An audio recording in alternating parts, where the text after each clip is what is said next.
శ్రమలు అంటే ట్రబుల్స్ అంట.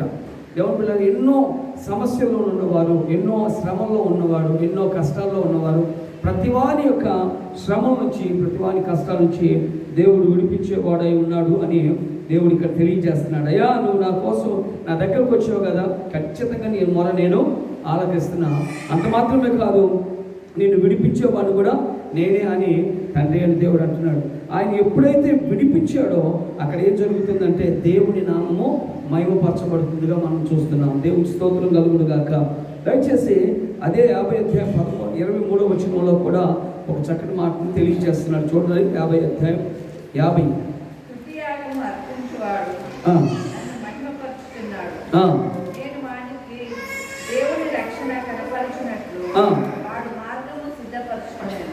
దేవుని స్తోత్రం కలుగును గాక. హల్లెలూయా.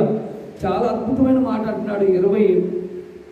23లో కూడా ఏమంటాడు అంటే, స్తుతియాగం అర్పించేవాడు నన్ను మహిమపరచుచున్నాడు, నేను వానికి దేవుని రక్షణ కనపరచున్నట్లు వాడు మార్గము సిద్ధపరచుకొనెను. దేవుని స్తోత్రం కలుగును గాక.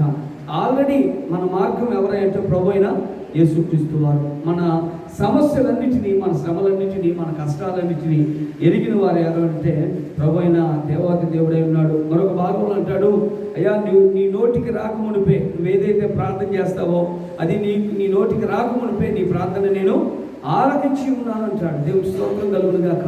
మనం ప్రార్థన చేస్తాం, కానీ దేవుడి బిడ్డలారా, ప్రార్థనకి జవాబు వస్తుంది అనేది పరిపూర్ణమైన నమ్మకంలో ఉన్నప్పుడు ఖచ్చితంగా మన ప్రార్థన ఆలకించే దేవుడే ఉన్నాడు అంటున్నాడు.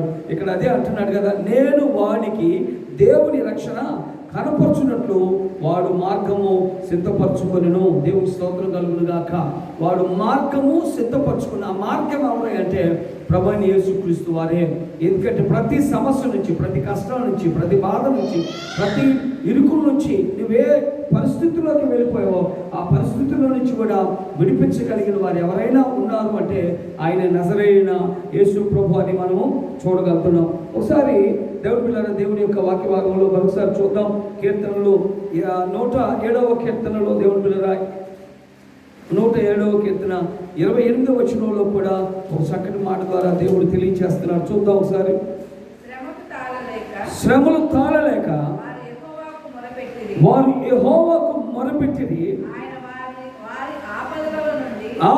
వారి ఆపదల్లో నుండి వారిని విడిపించెను. దేవుని స్తోత్రం. హల్లెలూయా. చాలా అద్భుతమైన మాట ఏంటంటే, అక్కడ ఇశ్రాయేలు ప్రజలందరూ ఏం చేస్తున్నారంటే ఆ శ్రమలు తట్టుకోలేక, ఆ బాధలు తట్టుకోలేక, ఆ కష్టాన్ని తట్టుకోలేక, ఆ భయంకరమైన శ్రమల నుంచి వారు తట్టుకోలేని పరిస్థితుల్లో ఉన్నప్పుడు వారు ఏం చేశారయ్యా అంటే దేవుడి సన్నిధిలో యెహోవాకు మొరపెట్టినప్పుడు వారి ఆపదలన్నిటిలో నుండి, ఆపద అని ఒకటే అనలా, ఆపదలలో నుండి వారిని విడిపించాను. దేవుడి స్తోత్రం కలుగును గాక. నా ప్రియ దేవుని బిడ్డలారా, ఈరోజు దేవుడు తెలియజేస్తున్న మాట ఏంటంటే, నీ కన్నిటిని ఎరిగిన దేవుడు, నీ బాధని ఎరిగిన దేవుడు, నీ దేవుడి సన్నిధిలోకి వచ్చి నువ్వు ప్రార్థన చేసినప్పుడు ఆయన నీ ప్రార్థన ఆలకించి ఆపదలన్నిటిలో నుంచి విడిపించాడంట. ఆమేన్.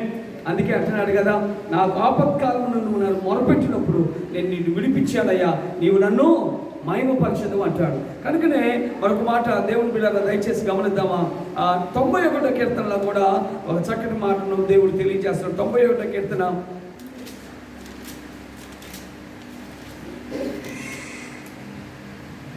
15వ వచనంలో దేవుడు అద్భుతమైన మాట అంటున్నాడు. చూద్దాం.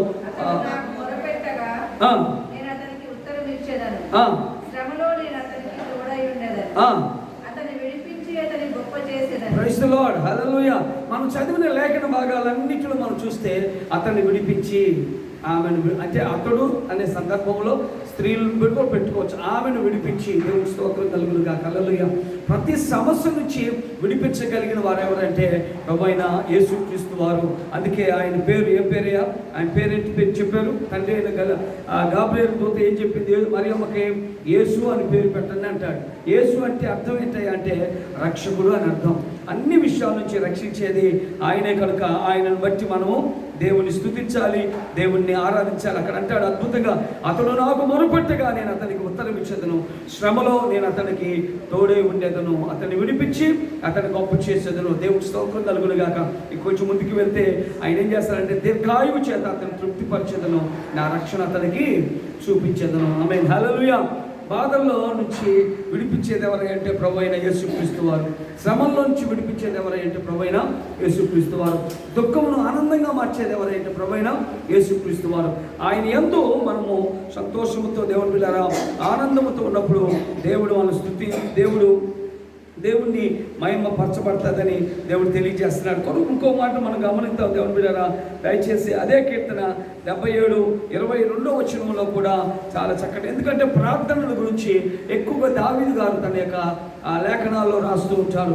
దేవునితో ప్రార్థన చేసి ఎన్నిసార్లు ఆయన మేలు పొందుకున్నాడా అన్న అనుభవాన్ని గురించి ఈ కీర్తనలో రాస్తూ ఉంటాడు. 77:2 నా ఆపత్కాలమందు నేను ప్రభువును వెతికి తిని రాత్రి వేళ నా చెయ్యి వెనక తీయకుండా శాపపడి ఉన్నది నా ప్రాణము.